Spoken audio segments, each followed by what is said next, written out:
नमस्कार, आपण पाहताय मुद्दा लाईव्ह. प्रत्येक बातमीचा खरा मुद्दा. आजचा मुद्दा, नीट आणि सीईटीची परीक्षा झाली, पुढे काय?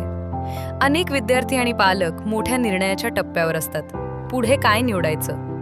MBBS, इंजिनिअरिंग, फार्मसी की इतर पर्याय? पर्याय खूप आहेत, पण योग्य निवड करणं तेवढंच अवघड असतं. अशा वेळी योग्य मार्गदर्शन मिळालं तर विद्यार्थ्यांच्या मार्क्स, आवड आणि बजेटनुसार करिअरची दिशा स्पष्ट होते. 1-to-1 काउन्सिलिंगमुळे प्रत्येक विद्यार्थ्याकडे वैयक्तिक लक्ष दिलं जातं आणि देशात तसेच परदेशातही नवीन संधी खुल्या होतात.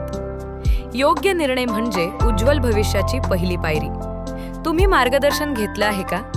नसेल तर शक्य तेवढ्या लवकर संपर्क करा आणि विद्यार्थ्यांचे भविष्य सुरक्षित करा. हा होता आजच्या बातमीचा खरा मुद्दा. आपले काही प्रश्न असतील तर कमेंट करून सांगा. प्रवेश प्रक्रिया जाणून घेण्यासाठी संपर्क करा 9922598301. भेटूया पुढच्या बातमीत नवीन मुद्द्यासह. धन्यवाद.